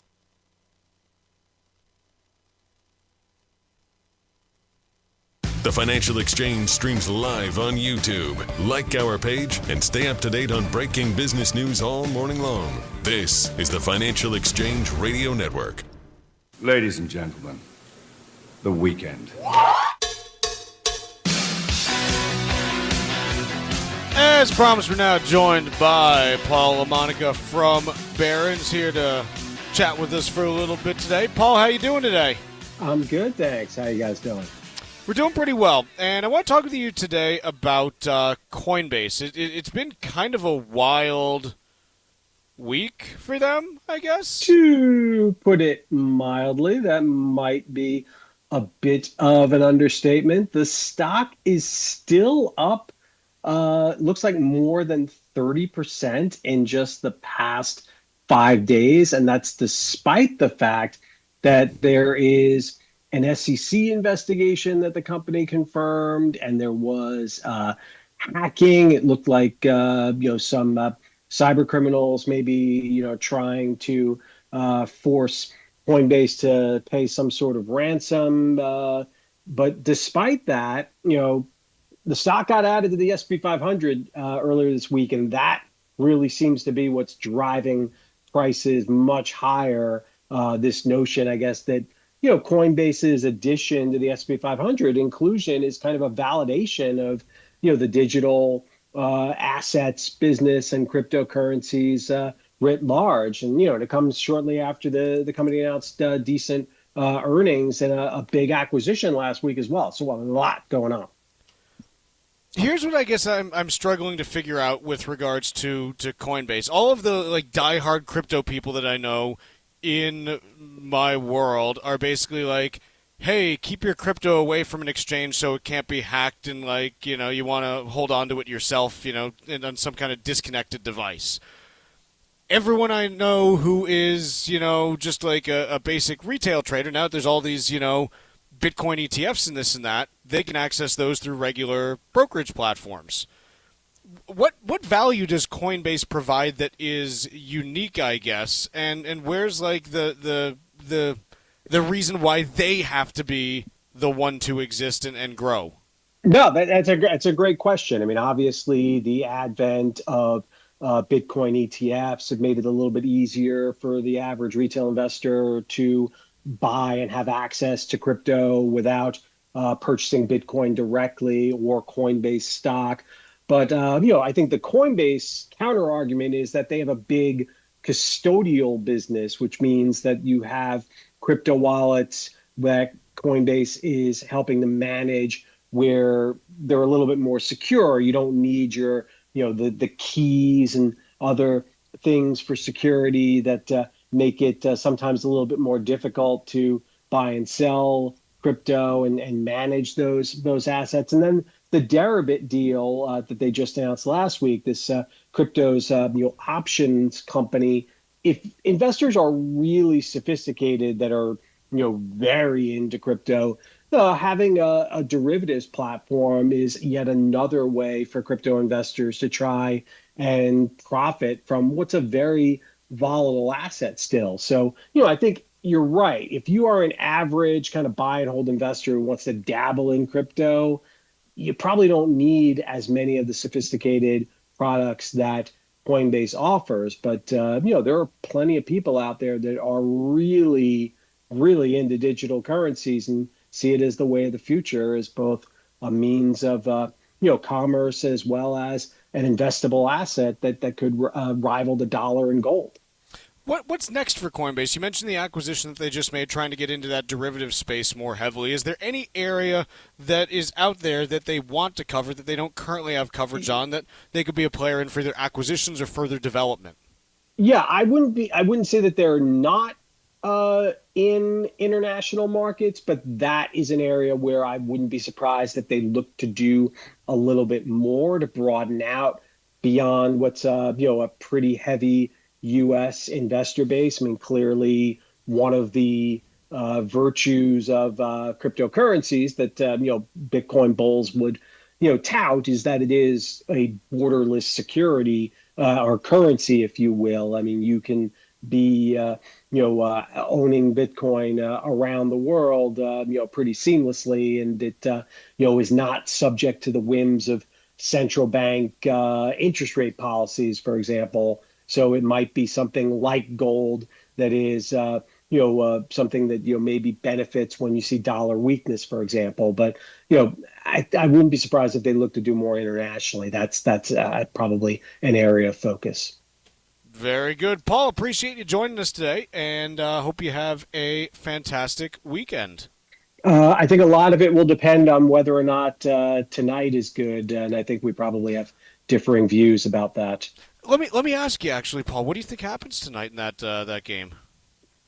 I'm going to be optimistic and think that the Knicks do win it at home, since I hope that they'll play a little bit more their favorite tighter defense, particularly on White. Feels to me, C's obviously coming off a big emotional win 2 nights ago, but I wonder how much of that they can tap into again. What I will say, if they do win tonight, I think it's season 7. It's either Knicks in 6 or season 7. I would agree there. And, I mean, this is still obviously a very talented team without Tatum. And, heart goes out. I mean, you never want to see that. That was just gut-wrenching. By the way, the get-in price for Madison Square Garden tonight is about $635. I saw that. That seems low. It does. My son's going to the Yankees-Mets game, but I think he's going to be more attuned to his phone for any Knicks updates. Plenty of tickets available for that one, so it should be good. Paul, thanks again for joining us. Thanks a lot, guys. Have a good one. That is Paul LaMonica from Barron's talking about Coinbase. Mike, what else we have that we want to cover? We have minivans, Chuck. I want to talk about minivans because they are having a sales renaissance this year. Finally, people are listening to me. The Kia Carnival is up so far 60% in sales in year-to-date 2025. The Toyota Sienna, which dominates that market, up 54% through April. The Honda Odyssey up 29% year-over-year in sales. The Chrysler Pacifica is the only one that is struggling, but just like kind of all of Stellantis right now. It's got a bad case of Stellantis. The entire minivan market seems to be having a moment for practicality and just, how famously good-looking these cars are. We just bought our new Toyota Sienna this week, actually, and I might be picking it up today. I'm not sure, but they're having their moment, folks, and I'm very excited. I have that everybody else is getting on the minivan bandwagon because it's the best car for kids under 10. Not even under 10, Mike. Over. Here's the thing that I come back to about, the minivans. Having driven one on a couple vacations and stuff like that. Yep. The fact that the floor is so low makes it so easy to access that third row if you need to. It's just you have so much flexibility as to what you can do. There's just a massive amount of space in there. And look, here's the thing, and Mikey. you look cool driving one. No, let's be honest. You don't look the coolest, but if we're going to be completely real with ourselves, you're not the coolest anyways. Correct. It would be false advertising if you were driving around in a Porsche. Yeah, 100%. The Porsche isn't going to make me look cool either. So it will, but settle then it's for practicality. You open the book and you're like, I was expecting War and Peace, and I got, C-Spot Run. Right. So it's fine. I'm the same way. I'm glad that everybody else is finally coming to their senses and buying minivans like me. No, I'm very pro minivan. I do have to say remember I was going to get that new VW one. The hasn't gone so well for them. Well, and the price and features not really up to snuff. So I don't think that one's going to happen for me. We're done for the day, done for the week. Y'all have a great weekend. See you back here on Monday.